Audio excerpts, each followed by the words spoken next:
Hey, we're here. What's good, dude? What's good? Hi, Eric. Hi. Eric. I was saying what's good, dude, to Eric. What's good, Benny?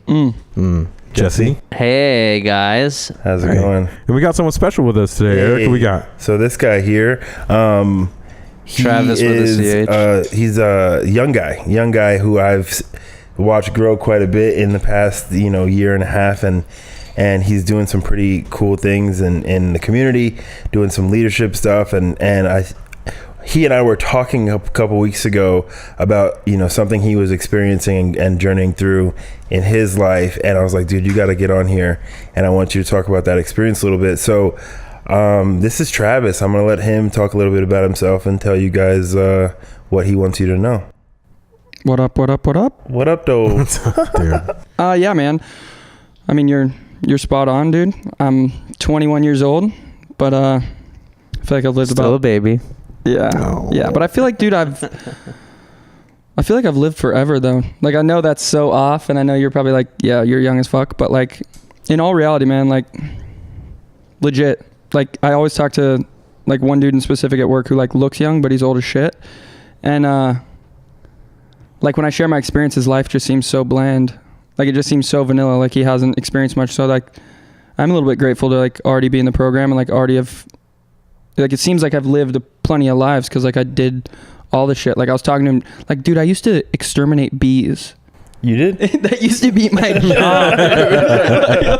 Like with the whole bee suit and everything, dude? You had the whole suit. everything? Yeah, dude. Shit. Yeah. So you Dude, save the bees, bro. Yeah, you fucked up the planet. Not Yeah, honey, save dude. the bees. I didn't fuck with those honeybees, bro. No. But yeah, dude, like, continuously, like, talking to this dude, like, I realized, like, that's part, like, I never really thought about it that way, like, to be grateful for, like, being an alcoholic and like going through all that shit. Like, I feel like we get to experience so much stuff that normal people don't, like going from like homelessness to being broke as shit, living in a car, like all this shit. Most people don't get to experience that. So I think we're all like have a great opportunity to be in gratitude for what we have, like in comparison to what other people don't. But yeah, dude, there's not much to say about me. Like, everything you said was pretty on point. Just trying to give more.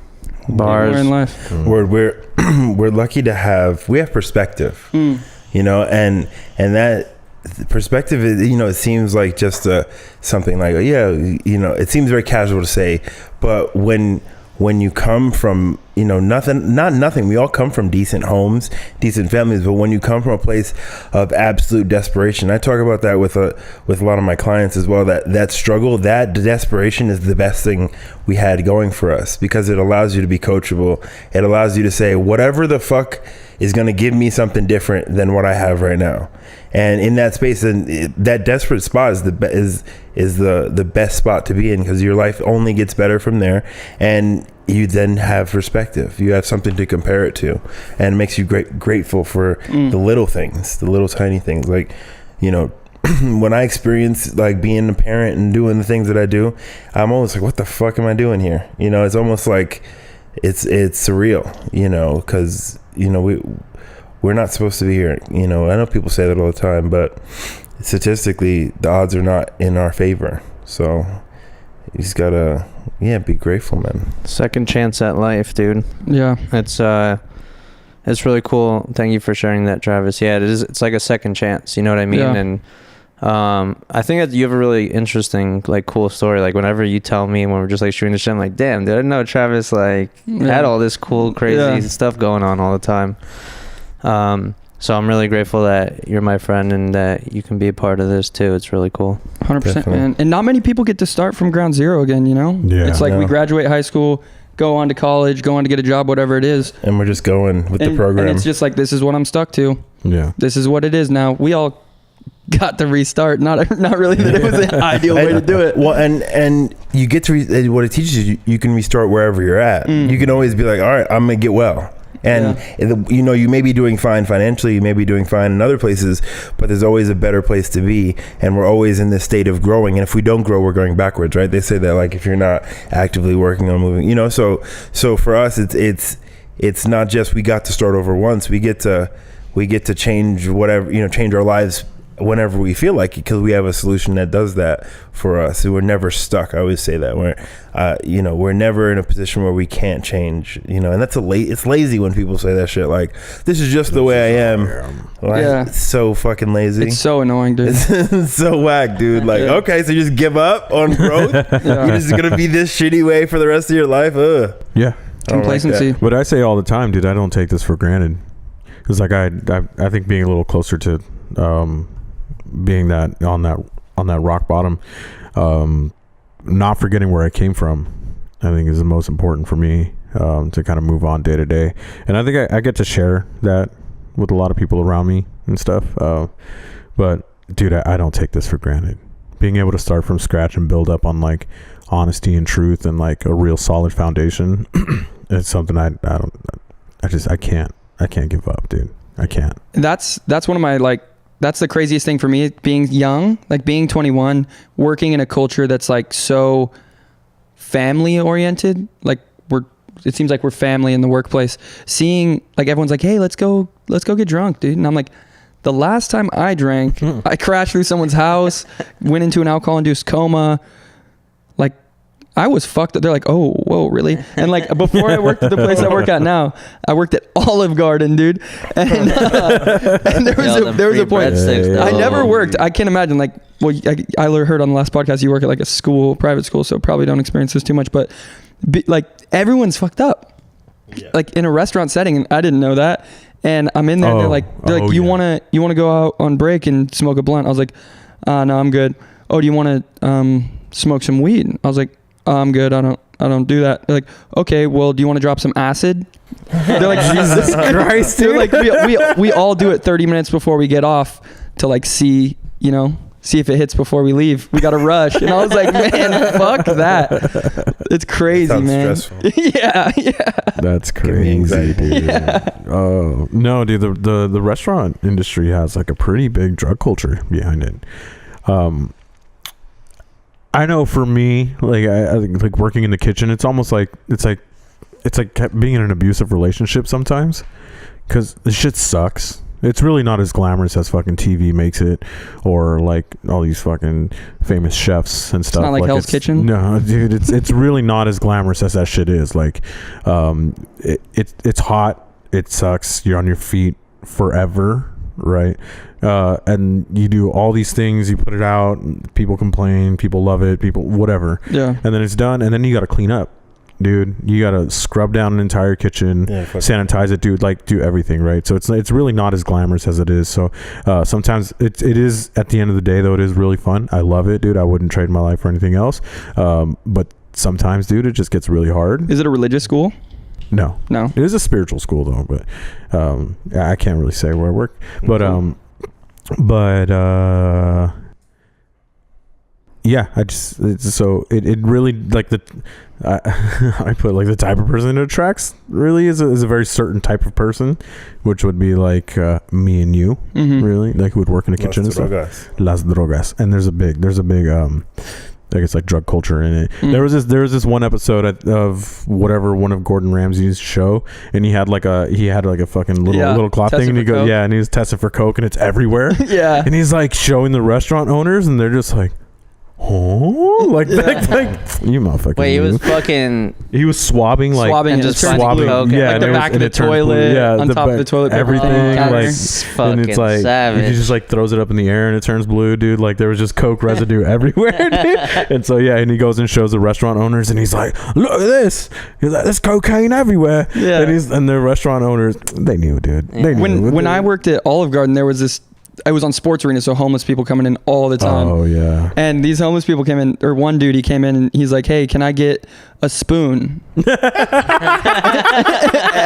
the lady hands him a plastic spoon. He's like, no, I need a metal one. And he takes it and he goes in the bathroom and he's in there, and she's like, man, he's been in there a long time. And I didn't catch that he got a spoon. I was like, what'd you give him? She's like, a metal spoon. He wanted a metal spoon for some reason. I was like, he's in there shooting dope. I was like, there's going to be an homeless dude ODing in the bathroom right now. And they're like, oh shit. Like they called the cops and he was definitely in there shooting dope. That's pretty crazy. Yeah, that's the That restaurant was a industry. slick move, dude. Yeah, that lady learned a valuable lesson though. Yeah. Don't give Dauphine spoons. Yeah. Yeah, absolutely. Oh, there was that saying though. I heard like somebody made a joke and they were like, or something was cool, and someone was like, "Oh yeah, that was hotter than Whitney Houston's spoon, dog." Oh, too soon. Too Yeah, soon. what? Too soon. Come on, guy. Well, so what's going on in everybody's world? How's it going, Jesse? Dude, life is good. I had last week I had this like weird like day and a half like mini depression, I guess you could say. Gang. So that was fun. I was just kind of like in my own world for a little bit. But then it just snapped out of it. I don't know what caused it, but I snapped out of it. I had a really fucking awesome weekend. I got to do some yoga with Travi, baby, over here. Yeah. Got sweaty. Yeah, it was hot. Yeah. But yeah, no, I had a fucking good weekend. I'm feeling great, man. Like every single day, when I really stop and think about my life and how fucking awesome it is, it's like can't really compare to anything else, you know. Each day is a blessing, like Benny was talking about before. So Word. it's good. Dope. What about you, Benny? I'm good. I had a good weekend. One little hiccup in the weekend. Let's talk about it. Yeah, I'm talking about it. All right. 'Cause yeah, I texted you. Yeah, it's just I don't know, man. How It's should I just phrase it's interesting. this? Like I don't know. I vented about it, and so I got a lot of it out. Like earlier today with somebody else, but I just had the. Should I go into the whole story or just give like just what Whatever happened? you want. Okay, so Whatever. we were. I was down with my wife and my sister, and we were down in Seaport Village, and dude, it's Mother's Day weekend, and it's Seaport Village, and it's a Saturday. Like it's packed as fuck, right? Like everybody's down there, and so we're walking down like right by the Midway, so it's like even more people are fucking down there. And this dude on like the pedicab, you know, the dude who's, you know how the pedicabs are, right? And so he's like, I guess he's like trying to get by or whatever. I don't know, dude. And so he was just saying some comments of like, oh, what are we doing? A walkathon or something? Or just something fucking really dumb. Basically like trying to get us to move, but being like backhanded about it, right? Instead of just saying like, oh, excuse me guys, whatever. And so there was this other family next to us and they were Mexican. And so the guy was pretty much saying, like in Spanish, was saying like, oh, if they just say con permiso or whatever, which means excuse me.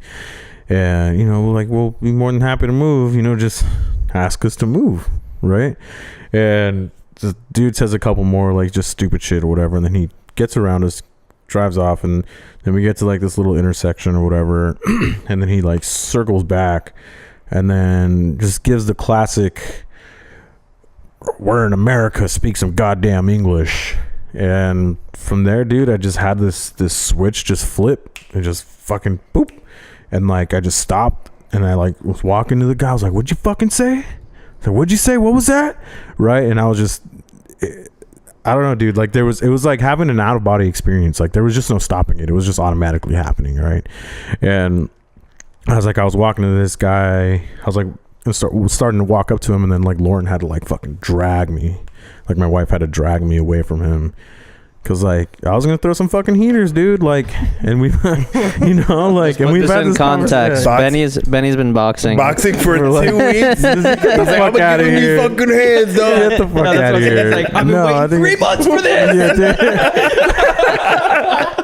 No, it's been like 3 months, but like of consistent, like you guys know, I've been doing like consistent work and so stuff. you're ready. Yeah, and like, you know, I've been doing some sparring and shit too, and it like really like gets you whatever. It's not like I'm looking for an opportunity to fucking get down with somebody in there, but you could have handled your business. but like, I won't start it, but yeah, I'll finish it. I'd like to think so, especially with this like fucking out of shape white dude who just fuck this guy, but I don't know, dude. Like something. I'm not a fighter. I'm really not a fighter. And so like this sort of practice and discipline, like of like putting myself out there in boxing, is like kind of a little bit goes against my nature, like who I am. I'm really not a fighter, dude. Like the way I got out of fights, I would just talk shit and roast the motherfucker, whoever would want to fight me, right? And that's how I got out of fights. So like doing this and then getting in a ring and sparring with somebody, and like, you know, like for somebody like me who's not a fighter, like it's really easy for you to just kind of like just put your hands up and then just kind of take it. Like it's instinctually, like that's how I normally am. But like you kind of learn, like if you don't like that someone's fucking hitting you, fucking hit back.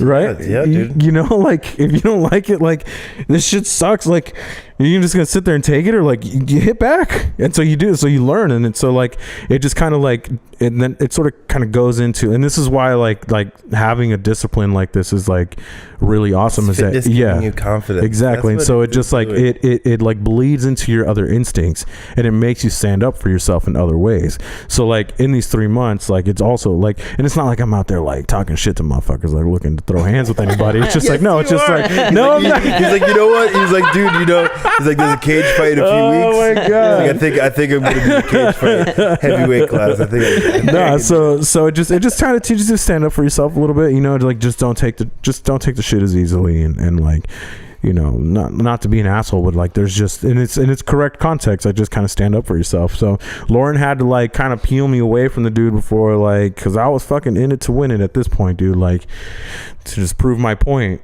Like motherfuckers need to learn and not say some racist shit. Like in my head, and like I know. And so let me just get this out and then go back and then come around to it. Because what was going on in my head, it was just, and because it's not an isolated thing. It's not a one-time thing. It's not like this is the first time it's ever fucking happened. This has been 28 years of my fucking life and growing up in East County, and this is just a fucking just an entire summary of however long I've been alive dealing with this shit since I can remember, right? And so it's just like, it's like a powder keg almost, right? And so you, like in my mind, I'm like, this motherfucker needs to learn, because like unless somebody deals with his ass, like he ain't gonna learn his lesson, right? And then, you know, you get pulled away from the situation, you calm down, you kind of put it in perspective, and it's just like, what am I gonna do? Knock his ass out? Yeah. But like, what's that gonna do? You know? Duh. Yeah. Like, no, or not, or whatever. But like kind of like that story that you were sharing about that dude in PB. Like, what are we gonna do? And that's what sucks. Yeah. It almost like takes some of the power out, right? Just end up getting arrested. Yeah. And then that just plays into the whole fucking the thing that they want you to play into. Yeah. And it sucks, dude. And it's so frustrating, dude. That like to us, the responsibility or like the consequences lay on us as the fucking people of color, in a sense, like getting this shit thrown at us like this. Like dude, you can say whatever you fucking want, sure, like, but there's consequences to your shit, like, yeah. You know. But then like you know, like someone can say some heinous racist shit to somebody, that dude gets his ass beaten. The person who's paying the consequences is the fucking person who had the aggression towards them. Yeah.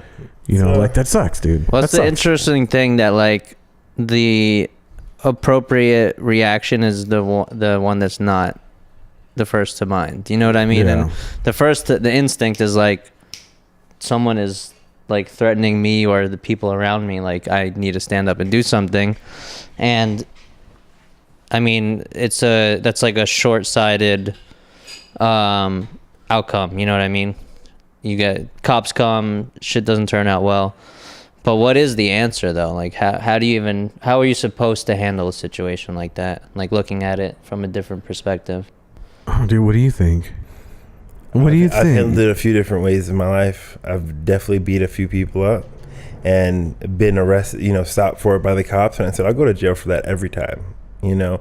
And I had that perspective before, but then now I have a little kid, and I have two kids who are looking, you know, who need me. And do I want to have my girl bail me out or do all that? So it's kind of the deal where part of me feels like you should always defend yourself, but another part of me is like, me beating this guy's ass is not going to make him less racist. It's actually just going to empower his racism, and he's going to talk about the nigger who beat him up, you know, and that's just going to, you know, deepen his resolve in that. Yeah. Or I can just walk away, and, you know, for people who are like that, they have to live that life.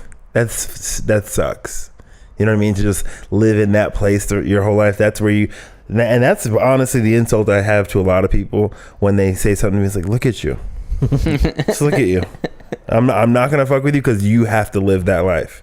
You have to look like you look and be, you know what I mean? And that's enough. And if that guy, he has to be that dude riding the fucking, you know, and he has to, you know, and well, because that's what I was thinking. Yeah, I was like, you know what, dude? At the end of the day, that poor motherfucker probably didn't get enough rides to pay his hard fucking labor. yeah. you know, like it's you fuck, know, man. so yeah, like, but like, you know, once you're removed, right? Like once you're removed, then you can be like, that sorry motherfucker, like just didn't get enough rides. I think that's how the best way to handle it. Unless someone comes at me physically, then I'm gonna hit you. I'm always I don't wait. If you come at me aggressively, I'm gonna fight you. And so, you know, but that doesn't happen very much anymore as an adult. People don't rush me very, like when I was younger, it was all the time, but I don't fight people anymore. And it's going to take a lot of bullshit, something very aggressive for me to like physically put my hands on somebody.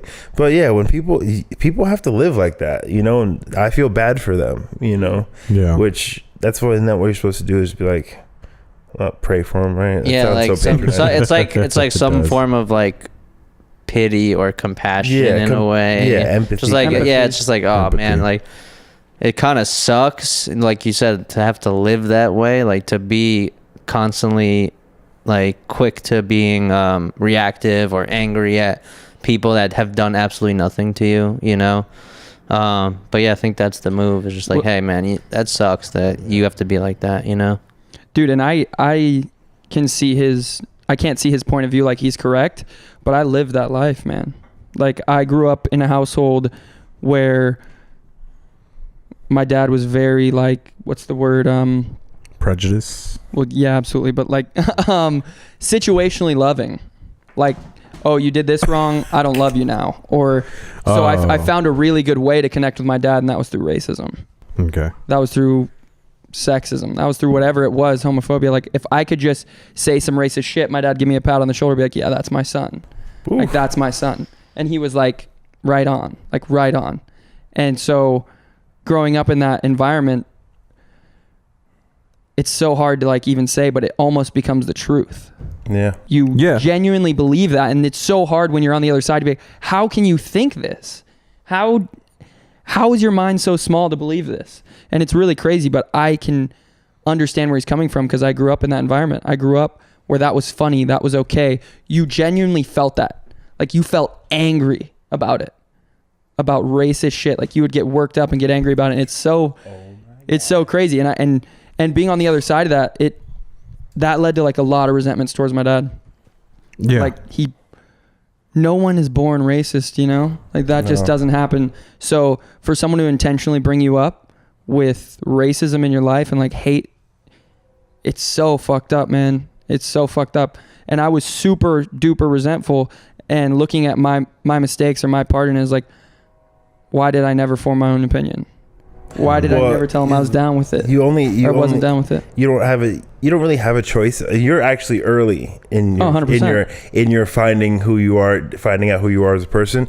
But really, we're all just kids until around 22, 23, you start being like, oh, all the stuff that my parents told me isn't true. Yeah. All the religious stuff you start questioning that stuff in your early 20s, and that's when you start developing like your own political beliefs and your own social structure, what's normal to you, your own sex life, your own, spiritual, you start figuring all that stuff out. But when you're young, that's all. It's not a kid's fault. Not at all. Your parents program you.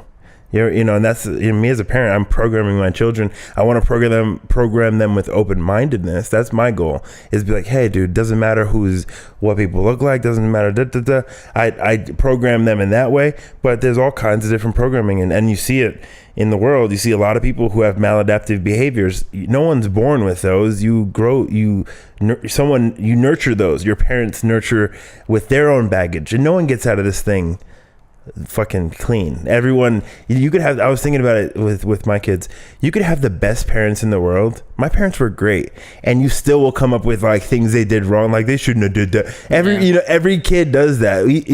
Whether your parents were super fucked up or super great, they're always gonna be like, oh, my dad didn't give me enough love, or everyone says it. So no one gets out of it unscathed, and your dad was just an ignorant motherfucker. And 100%. And it's crazy to hear you talk about your experience with this, to like think about how blessed your children are, man. Like, they are. To be on the other end. I assume when you were like, before you got on this journey of personal development, spiritual development, like all this, you were probably like an aggressive, I don't know if I would say you were an aggressive. I was. Like my dad was that. Yeah. We'd be like on our way to school, someone would cut him off and he's like, well, you're not going to school today. We're chasing this dude down. Yeah. Holding a bat out the window. He's like, it doesn't matter. We're going to go get him. Yeah. And like watching that growing up, that becomes the normal thing. I'm not a man if I don't do that. Yeah. I grew up in the same It's toxic, the same kind man. of dad. So toxic. Yeah, I grew up with the same kind of dad. It's like when a shark smells blood and just his eyes roll back, or they turn, and there's just no stopping this. So like I had that battle within me, because like I said earlier, like I'm not naturally a fighter, but like that, having sort of like you were saying, like having that sort of bond or building that relationship with your dad, like to be that type of dad, like, and especially in the Hispanic culture, like it's more prevalent, like to be a man, this we call like machismo, right? Like it's very, very prevalent, and it's really toxic. So like we would do the same thing. If somebody cut my dad off, like we'd be fucking chasing this guy down, or he would be, and that would be fucking, You're not going to school today. And so like and then something bad would happen. There was no like trying to shake him or like trying to get him. There's no like it terrified me when I was a kid. Yeah. Right. And then like I don't share this story a lot. Like it's a really personal story, but I remember like my parents fought. Like I grew up in a fucking war zone, and. Me too. What's crazy is that like it was Mother's Day this last weekend, right? And we were at home and we were, I don't know, they must have been out or something or whatever, but we were flipping through like all of our family albums, like all the stuff that we were, you know, like all these trips, all these things that we were taking like as kids and all this stuff, and like, you know, we were smiling in the pictures, we were all together as a family, and like I'm looking at this and I'm like, these are really good memories. And then like, and as I would turn each page though, I could put together like all the different traumatic events that happened like within like all these different pages that I was turning, like metaphorically and literally, in this book, right? And there was one point like my parents were arguing, and like my mom was basically trying to get me and her, and I don't know where my sister was at this time, but she was basically like trying to get her and I the fuck out of the house. And she gets me in the truck. She gets in the truck. She's driving away, and out of nowhere, like some fucking angry ninja, my dad jumps into the bed of the truck and then fucking punches the back window through. Whoa. And then fucking climbs in, and now he's like, there's fucking blood everywhere. Like I can still remember the fucking glass just exploding, and then glass going everywhere, and him jumping through and wrestling my fucking mom, and like getting the car off. And like I don't remember. I must have like dissociated. Like I did a really good job of that. Like from when I was a little kid, to just like shut my mind off, dissociate, and just like not exist. And I don't know if you can relate to the experience of like, I don't know what it's called when women get beat by their husband and then they feel like, oh, it's my fault. It's my fault. It's my fault. I shouldn't have done that. That was me with my dad. Like still, even sometimes today, I feel the need to make him proud of me, or he's got to like what I'm doing. He's got to be acceptable of what I'm doing. I can't upset him in any way. Yeah. And I relate a lot to your experience of like hunting people down. My dad, he's got one eye because he got in a fight, and my dad was an Olympic wrestler. Like, so he could back it up, you know? And he jumped off this second story, and this guy was getting jumped. Turns out to be his best friend now. He's getting jumped, getting his head stomped on. My dad grabs like off a non-permanent, like temporary chain link fence, the bars, he grabs one and he goes, and it was like this gang that's called Oceano 13 where I'm from, and he hits one dude and he hits another dude. There's like 5 guys, and he's dragging this dude away, and he said the dude's head was just beat down, and as he's dragging him, he can see they picked up my dad's 12-pack of beer with like a Corona with the glass bottle, and they're throwing him at him, and he says he looks down at the guy, and the dude gets hit in the head with a bottle, and he said he sees his eyes roll back and blood run out of his face, and he's like, fuck, this guy's dead. Like they just killed this guy, and he's running and he's dragging this dude, and he says he sees this dude walking out on the side of him. He's like, I need to keep my eye on him. Like he is like the only person right now that's actually could fuck me up. And as he's dragging this dude, he looks down at the guy, and he says he looks back, and he like remembered I took my eyes off that guy. And he turns and he looks, and right then a beer bottle comes at his eye, and it pops his fucking eye with the end of a Corona bottle. It's disgusting. Dude, it's disgusting. And he falls down. He falls down on his knees, and he's sitting there. My dad taught me to, like, we always carry knives. Super toxic. And so, like, I got super into sharpening knives and shit, and that's right when he did it. And he had a fixed blade, 6-inch blade on his side, and the dude pulls up to him with a tire iron, and he's gonna hit him in the neck when he's standing down on his knees with his head down because his eyes popped out of his face. And he said he pulls the knife and he stabs the dude in the hip. Like, he said he takes it from, like, the middle of his thigh all the way up to his hip, and he said he could feel it just scratching on the bone. Hey. And he was just like, and after that, my dad went to parties from in a 50-mile radius with a sawed-off shotgun in his pants. Like, when I find this guy, he would walk up to him and be like, hey, I think I saw you beat some dude up in San Luis. Is that right? He's like, nah, dude, I wasn't there. My dad's like, no, I saw you there. He's like, no, man, that wasn't me. He's like, no, you were there. That was badass, man. You beat him down. And he's like, no, dude, I wasn't there. And for months, he's going to try and find these dudes. And that's where I brought up in, like, such a vengeful environment. It's crazy. Just huge egos, dude. Huge egos. Wild, man. Yeah. You know, I was a similar dude to that. To your dad, man. I'm not going to tell stories about me because it's unnecessary, but I'll tell you about my friends who didn't get sober. I'll tell you a few stories. So one of my friends is right now on run from parole right now for his charges he caught while he and I were running around together. But another one of my friends, they both called me on the same weekend, last weekend, and he just got out of prison for attempted murder. He stabbed someone 14 times. And these were the good ones. These were like my friends that were tame. And that's where, you know, that toxic ideology, toxic masculinity, that me versus me or him mentality and addiction, all that stuff goes together and it breeds that violent nature. And you know what that violent nature is? When I was like that, you know, it's fear. It's you're scared. 100%. That's all it is. You know, the toughest people I know were scared of getting killed, so they were gonna kill first, or they were gonna shoot first. When I was in a fight, I would throw the first punch because I'm not gonna let you hit me.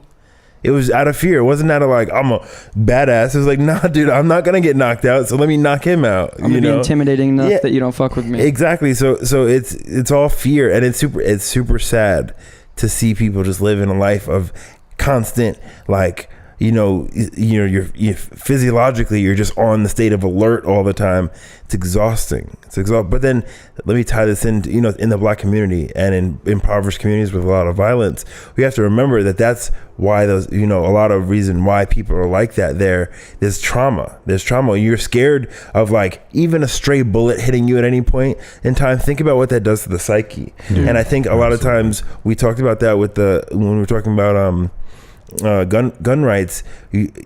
The people in the hood, they're not treated with mental health issues, even though they grown up with moms on crack and dads doing this, scared to may get shot at any time, pressure to be in gangs, 37 kids in a classroom in each class.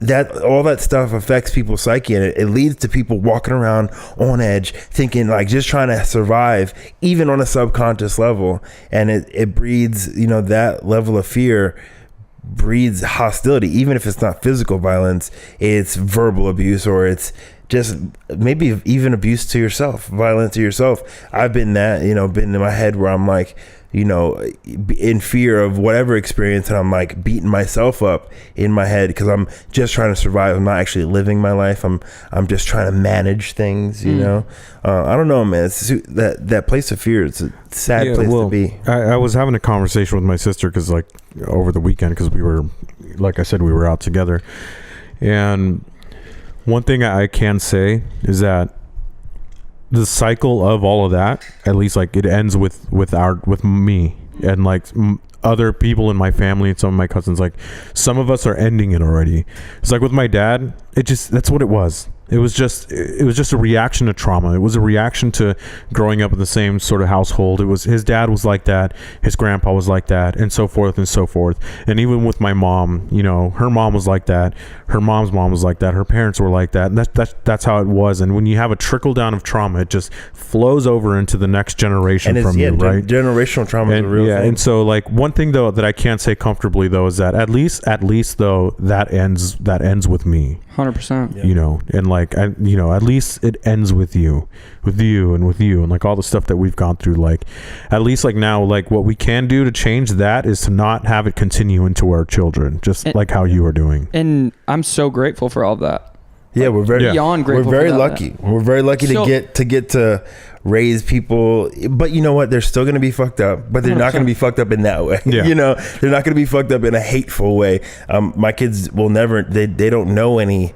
They don't know hate. My oldest, I asked him, I was like, do you ever get mad? I was like, what do you do when you're mad? He's like, I don't really get mad ever. I was like, fuck, it's awesome, dude. It's fucking lit. Awesome. Yeah. Like, he's like, I just like, you know, just want to play. Yeah, because like, I've punched holes in walls. I've acted out. I've hurt myself to hurt other people, you know, but that's amazing, dude. I can really say that's amazing. I still lose my temper though. I'm not pretend. Yeah, but that also is normal.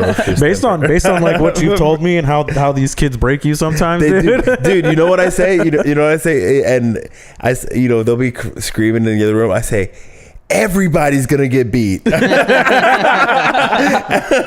don't care who it is. I don't care who's crying or who's yelling. Everyone's getting beaten there. I'm that parent now. Your girl's like, please be quiet, kids. Please.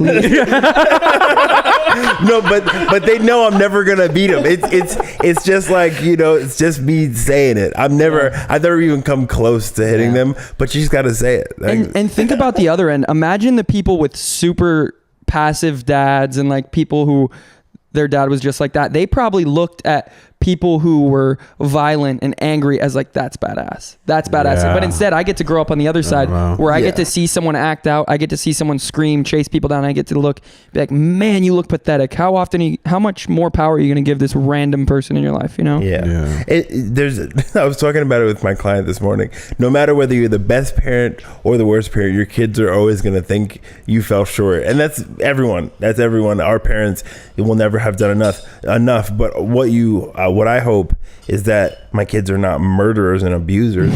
You know what I mean? And a good way to make someone a murderer or an abuser is to abuse them. It's a very easy way to continue that lineage.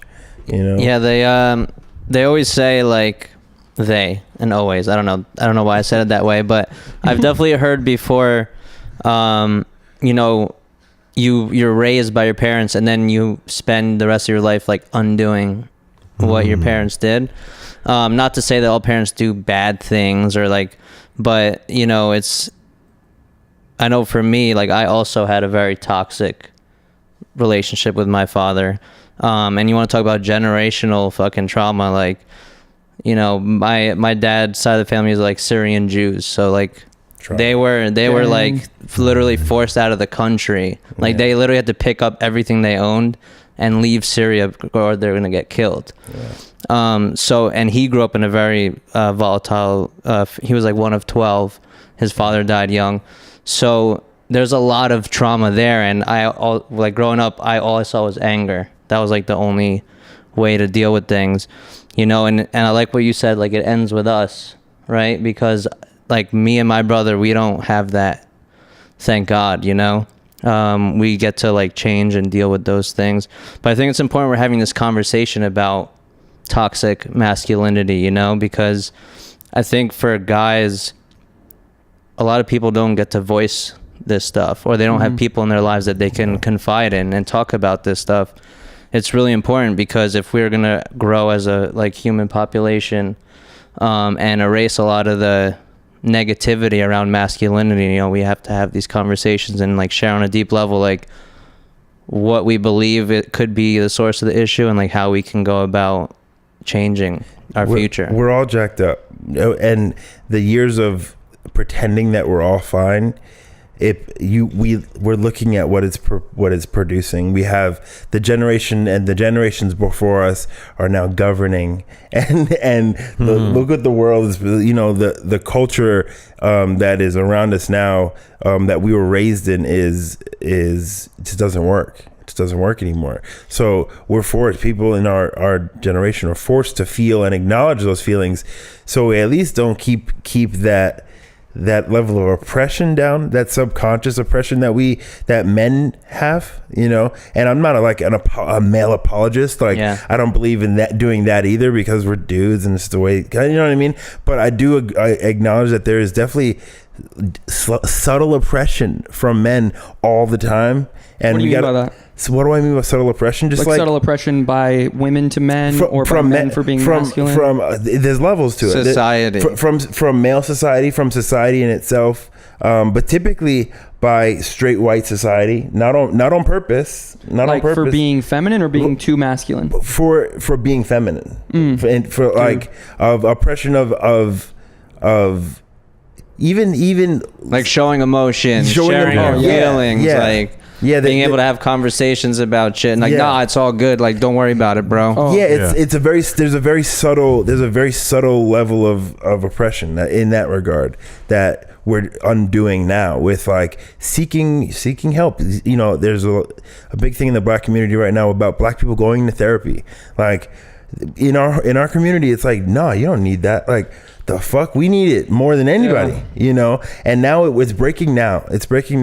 But dude, we have to undo a lot of that. That's cultural. That's more than just our parents. That's societal as opposed to just cultural. And if we think that we feel it here in San Diego, imagine Arizona.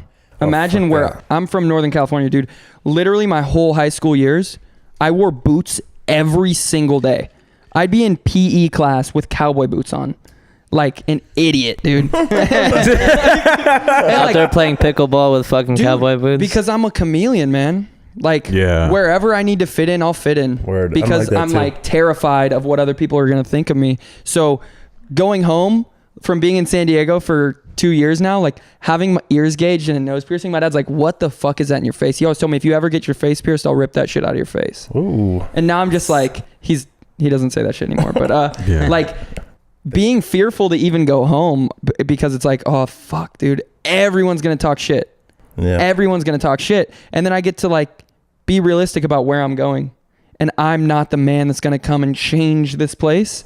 And being acceptable with it, and like it says in some literature somewhere, it says, look at them as sick people. And they are, even if they're not alcoholics, even if they're not drug addicts, they are sick people. Everyone is. You got to remember, we're all just sick little kids, dude. It's so hard. It's so hard. It's hard. It's hard. So hard to look at people with empathy instead of hatred. It's very, but emotions take energy, and resentment takes energy. And most people can live a life with subtle resentment in the back of their heads. For us, the people in this room, we can't really manage that. We have to like be cleaning up all the time.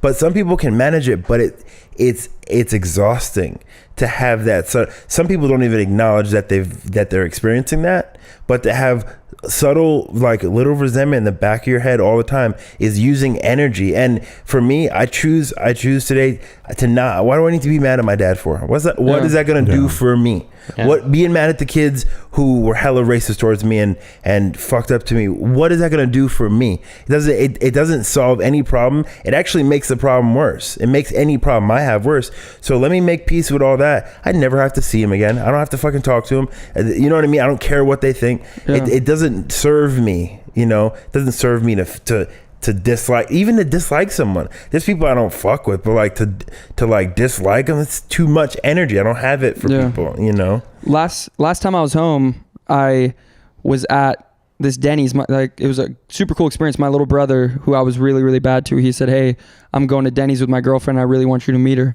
I was like, "Absolutely, dude. I'll be there. Tell me the time." Like, because it's an honor, you know, to get to rebuild this relationship that I destroyed. And his girlfriend's mom came in, and it was cool and stuff, and she was loud and obnoxious.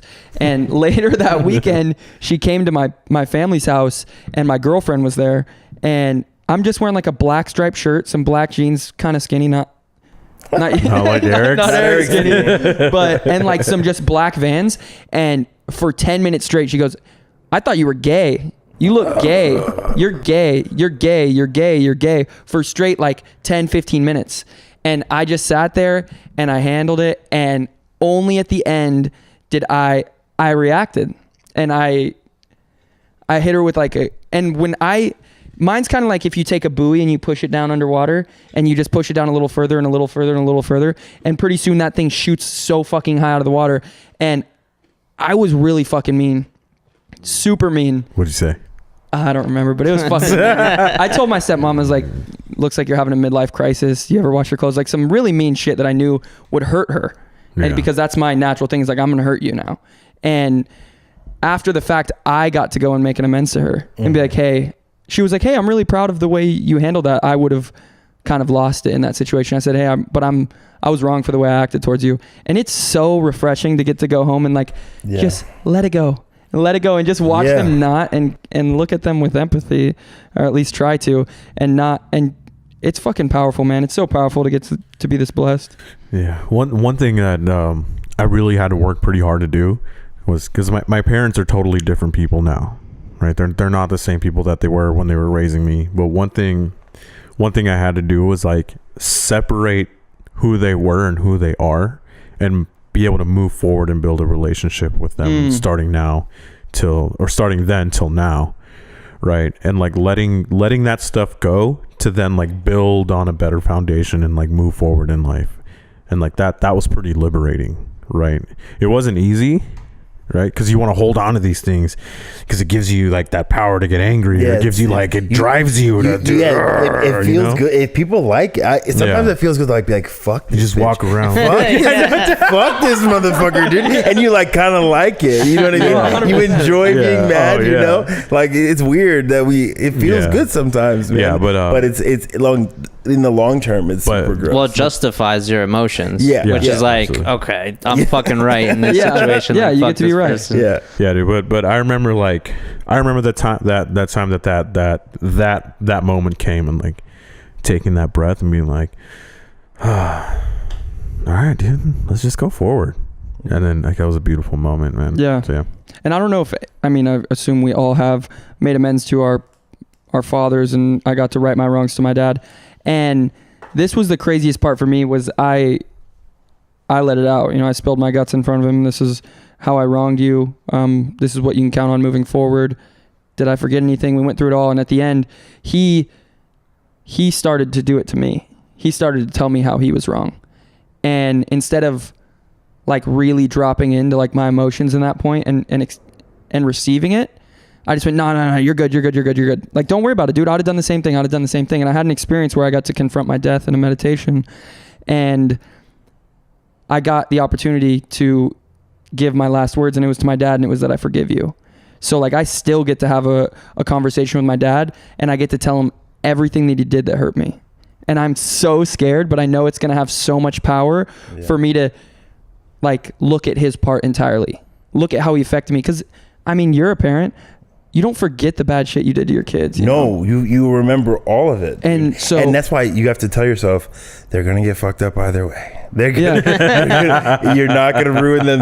You just don't ruin them anymore. And I'm so done in my life of just pushing down emotion. Like I'll just go over it, go around it, whatever it is. Like let's just not confront this. Let's act like this didn't happen for as long as we can. And now I'm at a point where I get to confront it with my dad and be like, you know, that time you made me eat that whole entire can of chew. That time you force fed my brother dirt in front of me. That time you like did all this shit to me.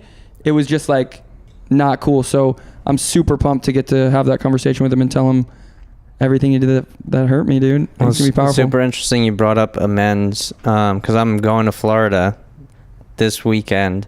I'm seeing my dad for the first time in like over 3 years. Wow. And I haven't seen him, so I haven't made amends since I got sober. So I get to do that this weekend. I'll be there with my brother. So it's going to be really cool to be there with him, with my brother, like, and share this time together, and like, as all changed people. Because I mean, since last time we were all together, we're just completely different people, you know? It's, you know, I had a similar conversation with my mom today. My brother and sister, they only know me one way. and I moved to California, and they don't see this. They hear about it in like, you know, passing right on social media, but they don't interact with me all the time. They don't see me with my kids, and I'm just now building a relationship. I made amends to my sister. You know, it's funny. I always tell people I work with, when you start making amends to people at 3 months sober, take it easy. Take it easy. That was 3 months ago, bro. And I made my amends at 3 months, you know, but I made another amends to my family at 5 years. And that was different because it's like, okay, now that was half a decade ago. You seen me do something different. You see my life is different now. And they were like, yeah, well, we're ready to build, you know, create a new relationship. And we're adults now. Cause I was 23 when I, you know, started this life. And so, yeah, man, we get the opportunity no matter what, whether it's 3 months into it or 5 years later, you get to start over in those new relationships and do it the right way and do it in a place of without motives, you know, with a place of just like, hey, I like you as a human and I want to know you, you know, and I want to make things right. We're very lucky to have that too. Fuck, man. And one thing that I know everyone needs to hear, just as I needed to hear, I might even be just saying this because I need to hear it, is you're worthy of feeling emotions. Yeah. I didn't know that for so long. I thought you beat my ass. We're over it. Let's get over it. But like, I know I need to hear it, and I know everyone else needs to hear this. Like, you are worthy of everything. You're worthy of feeling emotions, like of the pain of everything. Feel that shit. Yeah, with my clients, I always, when they are experiencing some sort of emotion, whether it be a positive or negative, I call it creating space. Like, let's create space for that and let's acknowledge it. All the emotions are allowed. I actually made a video I just posted. And they're right. I just posted it today, actually, that all emotions are necessary. That shame included, shame, guilt, all of those emotions are necessary. We wouldn't have them if they weren't. But it's our relationship to our emotions. That's the deal. It's not that you should never feel sad. It's like, what do you do with your sadness? What do you do with your joy? What do you do with your shame? That's the relationship that needs to be built. Not, I should never feel like shit. You know, we all deserve to feel all of our emotions. You know, we're allowed. Dude, that's such a crazy one. Cause like I had something that like, letting yourself, like not fighting it also, right? Because like for so long, in most of my life, dude, I just needed to be a man up, just let it go happen, just kind of fucking brush it off and let it hit you and just, you know, just fucking deflect it or whatever. But, you know, I had somebody that meant a lot to me pass away like a couple months ago, and allowing myself to actually feel sadness outside of the context of depression and like feeling sadness within its correct context was like a powerful surrender. Like actually feeling sad and hurt, not because I was depressed and just because I was going through another episode, but like actually like surrendering myself to let me feel those things and let me go through it without trying to mask it with some external with like some sort of external band-aid. Feeling like shit, all the feelings that you experience, they only prepare you for life in a different way. What I've learned with being depressed and fucking all of the negative feelings that I felt, they've only affirmed to me that I'm going to be okay. You're going to be fine. Yeah. And sometimes you're going to be really fucking happy. And sometimes you may be really fucking sad, but at the end of it, you're going to be fine. And also that's the reframe that I think a lot of people need, is that we think it's going to be forever. You know, like I'm going to feel like this fucking forever, dude. And it never is that. It may subside a week from now, a month from now, maybe a year from now, but it always subsides. And when you can get through all that, when you can get through grief healthily, it just further prepares you for life. That's really what it does. It doesn't. And that's it. Yeah, it's just experience that we all are going to experience, of, you know, those feelings in a varying degrees, you know. Yeah, it's cool. For most emotions, the way I see it now, like where I'm at mentally and spiritually, it's like a mini course correction. You know, for most emotions, obviously grief and things like that, it's just we just have to feel it. But for me, I feel an emotion, and then once I'm done processing like how I feel, then it's like, okay, now that I feel this, like, what can I do to like move in the other direction, you know, instead of like just like being almost helpless in a way. You know, it's like I get Like to a like little training I get course. to like course correct a little bit, like okay, well I feel this feeling now, and then I look at maybe what might have caused it, and it's like okay, well next time like this way, you know what I mean? Yeah, all lessons, man. Yeah, man, I really love this conversation that we were having, though. Yeah, we did. Like what good. we started off with and everything too. I think it's really important to show that, like, especially within males in this like toxic masculinity or whatever, like that we started kind of break out of a little bit. You know, it's really important. It was especially important for me. I think it's important to me because it took me a long time to break out of that. Yeah. You know, it was such a part of my identity that I had to let go. And I think like for guys to get on a microphone and be vulnerable and speak this way and open and honest and like share these things is like an important responsibility. I think that and just can pour into so many other people and pour into ourselves especially too, and like having like a safe space. And in fact, like just this whole 2 sentences that I say, being able to say that and feel okay with it without being like, you fucking gay, bro. You know, like can't say it's that. okay. I know, but that's the voice that was in my head for 28 years, 26 years, I should say. Right. Well, we all, fuck, man, all that fucking tough guy shit is whack, bro. It's all whack. It just makes you, it's just gonna make you shitty for your children. If you're gonna have kids, all that tough guy shit is just gonna make you a shitty parent, and you're gonna fuck your kids up. That's really like, just wipe it off the table. That's what it comes down to. And you're gonna perpetuate that, and they're gonna be shitty to women in some fucking fashion. They're gonna, you know what I mean? It's just like all that tough guy shit. I was in the street. I know what it looks like, and all that shit is lame, bro. All that shit is lame. It never served me. And now being able to like feel all my emotions and articulate them, that's probably one of my greatest assets, is that I can truly express how I feel and express my needs. What am I feeling? What do I need from my partner? What do I need from my friends? What do I need from myself to self-soothe? Now I can articulate that. And when all that tough guy shit, of course your needs aren't going to get met. Of course work is never going to be good. Of course your partner's never going to get you because you're not expressing yourself.